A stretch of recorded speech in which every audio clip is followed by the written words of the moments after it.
मैया द्रौपदी रोने लगी। रो करके कहने लगी, हे दीन बंधु भगवान, ये तुमने क्या किया कि ढेरों में खून बह रहा था, हर अबला खड़ी रो रही थी। द्रौपदी बाल बिखराए हुए लालन पर पड़ी रो रही थी।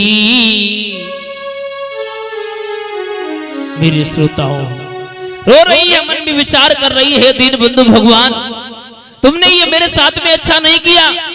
एक नहीं 5 लेसे पड़ी हुई हैं मेरे सामने। मेरी कथा के प्रेमी सज्जनों, उसी बीच में भगवान कन्हैया का आना हुआ।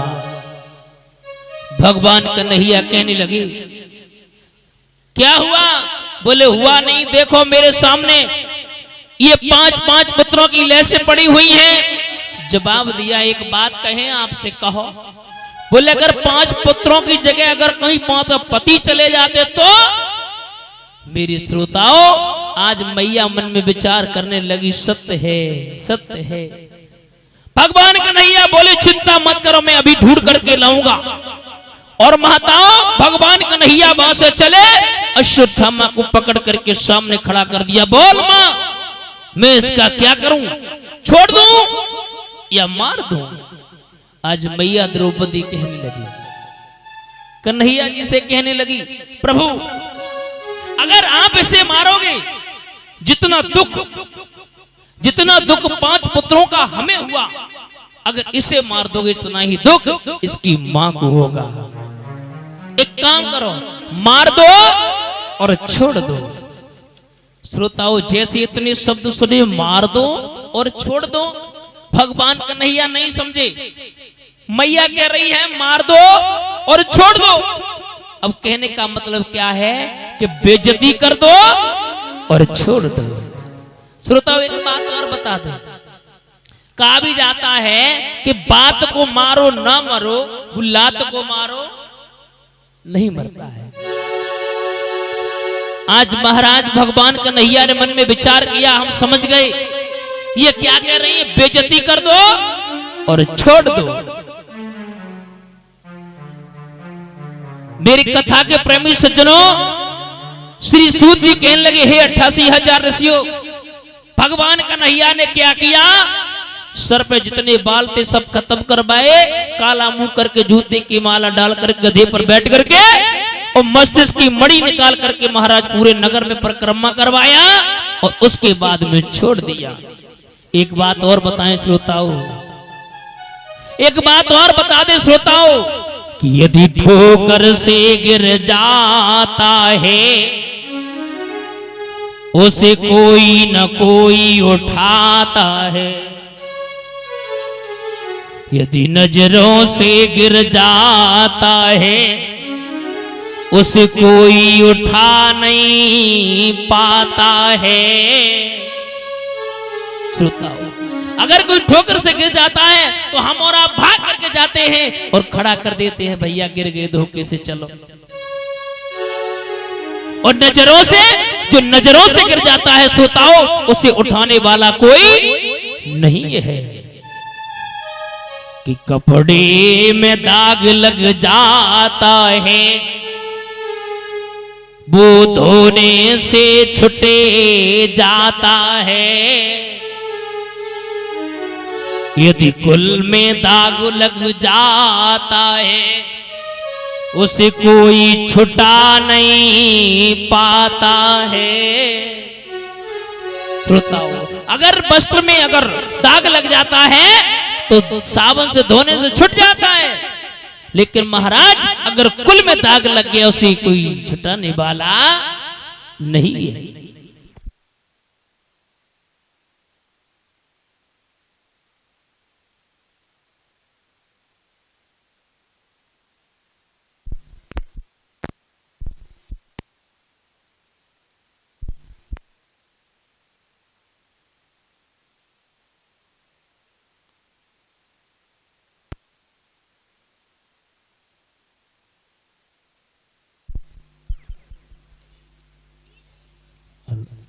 मेरी कथा के प्रेमी सज्जनों, बेइज्जती कर दी, छोड़ दिया, मस्तिष्क से मणि निकाल ली, लेकिन महाराज जिसकी बेइज्जती हो जाए श्रोता, वो कितनी भी बार अगर प्रयास उसका अगर लग जाए ना तो विश्वासघात तुरंत कर देगा।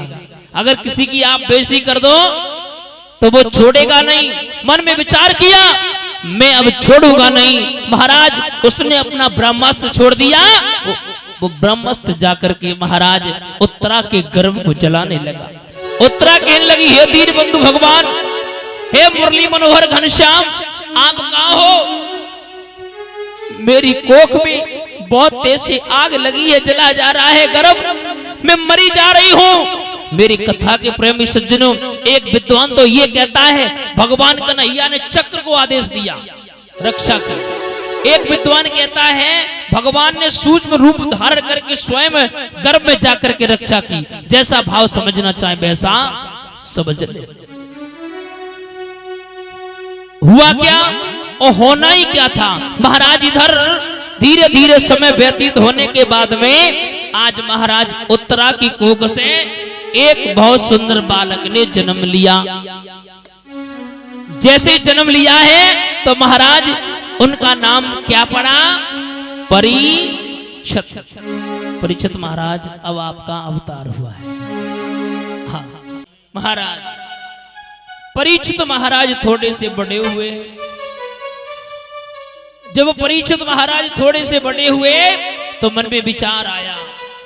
विचार एक ही आया कि क्या करें क्या ना करें। तो महाराज राजकाज में निपुण हो गए। मन में विचार आया, पांचों पांडव मन में विचार करने लगे। अब जब बड़ा पुत्र हो गया तो सबसे पहले माताओं शादी को नंबर आता है। जब शादी का नंबर आया, जवाब दिया इसके लिए शादी करें क्योंकि शादी भी जरूरी है। महाराज राजा बासुक की पुत्री जिसका नाम है नमलदे, उसके साथ में महाराज विवाह संपन्न हुआ। जब विवाह हुआ, विवाह होने के बाद में पांडवों ने मन में विचार किया एक काम करें, अब इनको राजगद्दी सौंप दें, हम तो जा रहे भगवान का भजन करने के लिए। राजा बना दिया। पांचों पांडव हिमालय की ओर चले गए। धीरे धीरे समय व्यतीत हुआ। एक दिन जवाब दिया। परीक्षित महाराज बोले, मंत्री एक बात बताओ। कौन? बोले सामने वाला जो फाटक दिखाई दे रहा है इसे खोला जाए। मंत्री कहने लगा, प्रभु ये तो आपके पिताजी ने ना खुलवाओ, तुम काहे के लिए खुलवाए रे? काहे पागल बने जा रहे हो? बोले पिताजी ने नहीं खुलवाया, मैं खुलवाऊंगा। मंत्री के बार बार कहने पर बात नहीं मानी, और जब बात नहीं मानी तो महाराज खोलना पड़ा। जैसे फाटक खोला तो उसमें एक काठ का संदूक रखा हुआ था। जैसे महाराज वो काठ का संदूक देखा, उसी समय जवाब दिया, एक काम करो। बोले क्या है? बोले इसे खोलो, इसको भी खोलो। जवाब दिया, महाराज आपने ये तो खुलवा लिया, ये मत खुलवाओ। बोले ना ना ना खोलो। और जैसे ही खोला तो महाराज बामे का रखो तो एक सोने का मुकुट। अब शंका की बात यह है कि सोने का मुकुट आया कहां से था? मुकुट आया कहां से था? ये मुकुट जो था महाराज जरासंध का था, जो भीम हरा करके लेकर के आए थे। अब तो महाराज मुकुट को देखा, और मुकुट को देखने के बाद में अरे भैया हुआ क्या? अरे सिर पर जब लयो लगाई,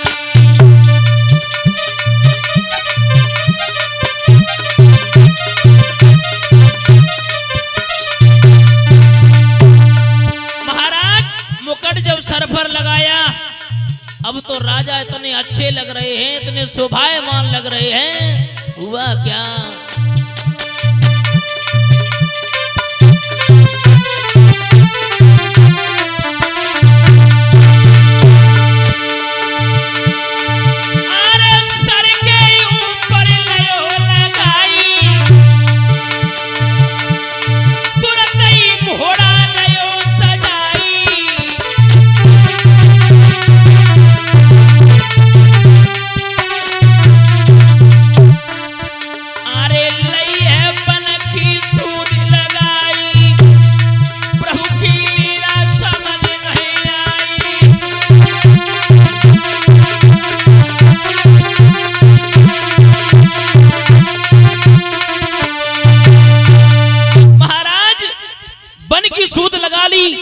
सर पर मुकुट रखा, इतने अच्छे लग रहे हैं जिसकी कोई सीमा नहीं। मेरे कथा के प्रेमी सज्जनों, आगे की ओर बड़े दूर से क्या देखा, शिकार तो नहीं मिली, दूर से क्या देखा कि कांपती हांपती थर्राती रोती है और सिसकती है, चिल्लाती और रमाती है, बिल खाती और सिसकती है। श्रोताओं, क्या देखा? दूर से देखा एक गौ माता आ रही है, उसके पीछे एक बैल आ रहा है, उसके पीछे एक काला कलूटा चांडाल आ रहा है। अब श्रोताओं, वो गाय नहीं थी, वो पृथ्वी मां थी। वो बैल नहीं था, वो धर्म था। वो काला कलूटा चांडाल, वो चांडाल नहीं श्रोताओं, कलयुग था, कलयुग। जब प्रहार कर रहा था तो उसी समय महाराज जवाब दिया, ओए, यहां का राजा मैं हूं, मेरी यहां पर चलेगी। कलयुग ने प्रहार करना बंद नहीं किया, और जब प्रहार करना बंद नहीं किया तो महाराज उसी समय जवाब दिया, क्या समझ लिया इतनी जल्दी, और पार्थ का जमाना बीता है।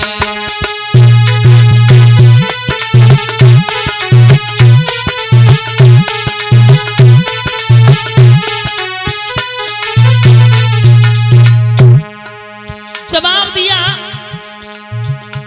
क्या समझ लिया इतनी जल्दी, पारत का जमाना बीता है। और रे मूर्ख तुझको याद नहीं, अभी पारत अंश तो जीता है।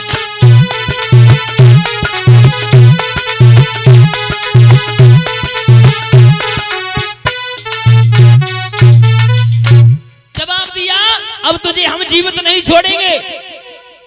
कलयुग हाथ जोड़ के बोलो, प्रभु आप हमें मार देना, लेकिन एक मेरी बात सुनो। सतयुग रहा, द्वापर रहा, त्रेताय रहा, उनसे तो तुमने मेरे भाइयों तक कछु ना कही, और जैसे ही मेरी बारी आई तो हमें तुम मारने लगे। उसी समय परीक्षित महाराज बोले, और मारे नहीं और कहा तुम्हें पूजे, तुम मेरे राज्य में आकर के और तुम अपनी चला रहे हो। जवाब दिया, ना ना ना प्रभु, हमारे अंदर बहुत अच्छी विशेषताएं हैं, मेरी कछु अच्छाइयां हैं और कछु बुराइयां भी हैं। बोले सुना, अच्छाइयां के ना बुराइयां से हमें कोई मतलब नहीं। बोले प्रभु एक बात कहें, कहो। बोले सतयुग, त्रेता, द्वापर में संत महात्मा तपस्या करते करते मर जाते थे। चींटी इस कान से प्रवेश होती थी, इस कान से निकल जाती थी, मिट्टियों का ढेर एकत्रित हो जाता था, लेकिन भगवान को नहीं पाते थे। बोले तेरे राज्य में? बोले मेरे राज्य में। सुना था कि कलयुगी और केवल नाम आधारा,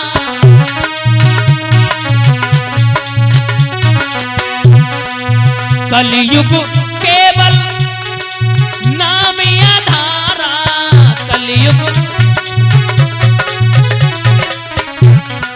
सुमिरी सुमिरी नरी उतरे पारा।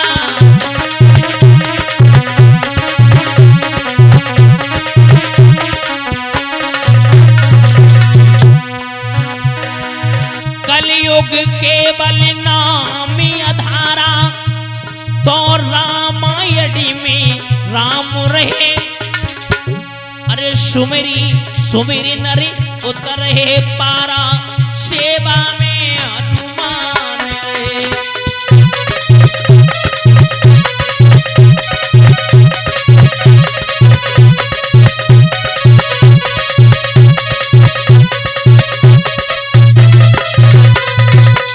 कि कलयुग के बलि ओ नाम आधारा, और सुमेरी सुमेरी नारी उतर रहे पार।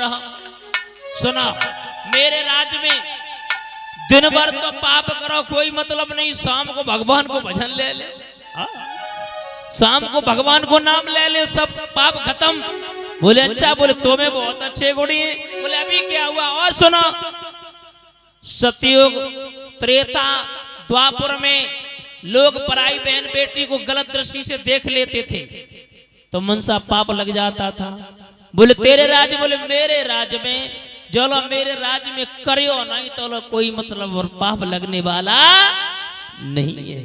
लेकिन माफ करना श्रोताओ, एक बात मैं बताना चाहता हूं, जो सतयुग में हुआ, जो त्रेता में हुआ, जो द्वापर में हुआ, वो अभी भी हो रहा है। फर्क इतना है, सतयुग द्वापर त्रेता में ये था कि आज तुमने अगर पाप कर दिया तो अगले जन्म में मिलता था, लेकिन कलयुग में ये कलयुग नहीं है, करयुग है। जैसा करोगे वैसा भरोगे। मेरा कहने का मतलब एक है कि अगर अभी आप किसी को गाली दे दो, अगर उसने बर्दाश्त कर लिया तो शाम को तुम्हें भी देने वाला तैयार खड़ा है। अभी आप एक तमाचा किसी के मारना, उसने तो बर्दाश्त कर लिया, बोले कोई बात नहीं भैया तुम्हें और कोई देखे, और शाम को तुम्हें भी मारने वाला दूसरा तैयार खड़ा है। मनसा पाप पहले भी लगता था और मनसा पाप आज भी लग रहा है। आज आप शाम को किसी बहन बेटी को गलत दृष्टि से देखना, तुम्हारी देखने के लिए दूसरा तैयार खड़ा है। फर्क इतना है कि सोचने की शक्ति है वो इंसान की कम हो गई। जो सतयुग में था, जो त्रेतायुग में था, जो द्वापर में था, वही कलयुग में है।